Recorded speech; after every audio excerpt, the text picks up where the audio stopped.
ghairihi. Kalau itu terjadi, kamu baru akan merasa sendirian di dunia ini ketika engkau sudah membenci selain Allah. Artinya tidak ada yang dicintainya, baru merasa sendirian. Kalau masih banyak yang dicintai, ya belum sendirian namanya. Masuk akal enggak? Iya kan gitu. Mata tasfu, ya, kapan engkau jernih? Maksudnya hatinya jernih.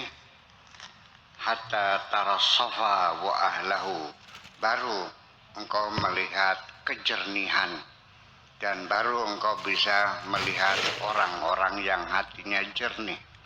Kalau hatimu belum jernih, ya kamu tidak akan pernah melihat kejernihan dan gak bakal ketemu dengan orang-orang yang hatinya jernih. Mata tasduqu hatta taras sidqa wa ahlahu. Demikian juga ketika engkau sudah bisa jujur, baru engkau bisa melihat kejujuran dan baru bisa bertemu dengan orang-orang yang jujur. Kalau kamunya pembohong, teman-teman kamu pembohong semua. Nah, ketika kamu itu masih pembohong, jangan berharap ada orang berbuat jujur kepada kamu. Jangan menuntut orang jujur kepada kamu, kamunya nggak jujur. Begitulah kira-kira kalau kita tafsirkan. Mata tukhlisu hatta tara babal haqqi azza wa jalla wa ahlahu.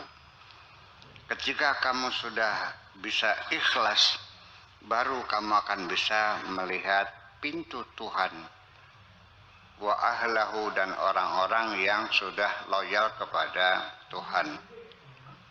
Idza haqqaqta halaka, kalau kondisimu sudah betul-betul benar, ra'aita rijalal haqqi, baru engkau ketemu dengan melihat orang-orang yang benar. Idza ra'aita babal mulki ra'aita khuddamahu. Kalau engkau melihat pintu sang raja, engkau akan melihat pembantu-pembantunya, melihat pengawal-pengawalnya. Wuqufan hunaka, di sana berjejer berdiri. Babal mulki, di depan pintu kerajaan itu. Madustahu malamahtahu.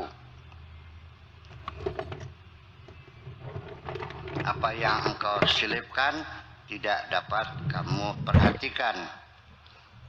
Kaifa tara ghilmanahu, bagaimana engkau bisa melihat penggawa-penggawanya. La kalama, tidak ada pembicaraan.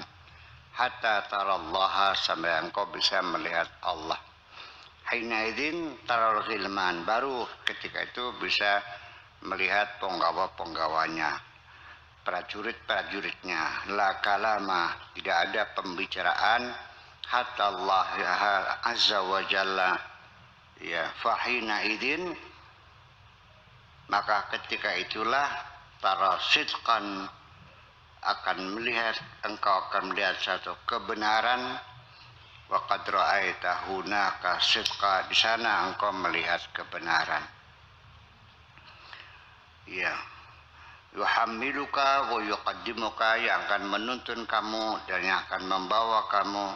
Wa yuqiduka, dan membangunkan kamu. Wal kidbu, sedangkan kebohongan, yarudduka wa yunawwimuka, kebohongan yang akan memulangkan kamu, yang akan menidurkan kamu, maksudnya melalaikan kamu. Kun ma'as-sadiqina,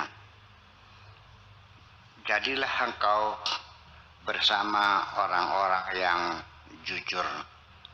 Artinya bergaulah bersama orang-orang yang jujur hatta tu'amala bima'umilu bihi, sampai kamu diperlakukan sama dengan orang-orang yang jujur bagaimana mereka diperlakukan. Usduq fi aqwalika, jujurlah di dalam perbuatan, di dalam perkataan-perkataanmu.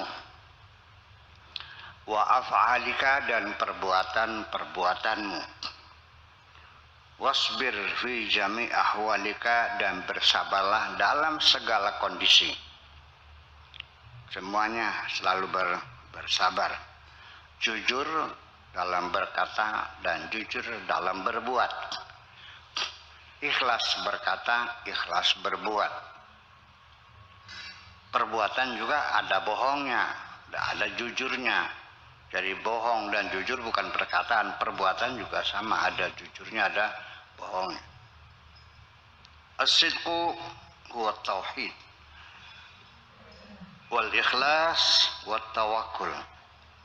Kejujuran itu sebenarnya adalah ketauhidan, keikhlasan, dan ketawakalan. Jujur itu jujur tauhid, jujur ikhlas, jujur tawakal. Bukan hanya ngomongnya saja. Allah, kepada Allah subhanahu wa ta'ala azza wa jalla. Jujur itu komposisinya adalah tauhid, ikhlas, dan tawakal. Haqiqatut tawakkuli qat'ul asbabi wal arbab. Hakikat tawakal itu adalah memutus mata rantai, baik itu hukum kausalita ataupun arbab atau tuhan-tuhan, penyandang-penyandang dana, orang-orang majikan-majikan. Jadi memutuskan mata rantai kausalita dan dunungan majikan. Artinya tidak mengandalkan siapapun, tidak terikat dengan alasan apapun, dan tidak tergantung kepada bantuan siapapun. Hanya kepada Allah subhanahu wa ta'ala, yaitu qatlul asbab wal arbab. Arab itu rabbun ya, namanya arbabun, majikan-majikan yang nolong kamu, yang makan kamu, yang menyayangi kamu, dan sebagainya. Artinya menghilangkan ketergantungan dengan hukum kausalita, sebab musabab. Kalau Allah itu musabbibul asbab.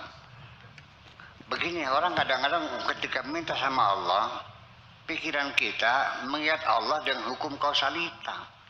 Ya kalau pengen kaya ya serajin,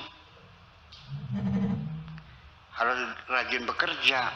Kalau pengen pintar ya harus rajin belajar. Kalau pengen sembuh harus berobat. Tidak mungkin sembuh kalau tidak berobat. Begitu pikirannya dong. Tidak mungkin kaya kalau tidak bekerja. Tidak mungkin pintar kalau tidak belajar. Tidak mungkin gelas ini ada isinya kalau tidak ada yang ngisi. Tidak mungkin korek saya hilang kalau tidak ada yang ambil. Tidak mungkin asbak ini bergerak kalau tidak ada yang menggerakkannya. Jadi artinya hubungan kausalita itu sebab musabab. Nah Allah itu kan prima causa, musabbibul asbab. Lalu kenapa Allah dipaksakan harus melalui proses ini? Nggak ada proses bagi Allah. Innama amru idza arada syai'an an yaqula lahu kun fayakun. Nah pikiran-pikiran semacam ini nih, ketika kita menghadapi Tuhan, pikiran kita seperti menghadapi makhluk juga. Ya harus begini. Nantinya bagaimana caranya?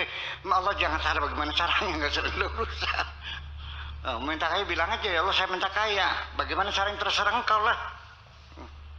Tidak terikat Allah dengan cara apapun. Nah ini namanya qatul asbab wal arbab, ini penting sekali.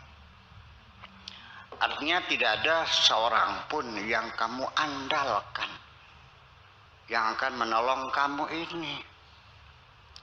Selama ini jangan bohong. Ketika kamu sulit, kesulitan, banyak utang, yang terpikir dalam otakmu adalah barangkali saya paman saya yang kaya bisa nomboki utang saya.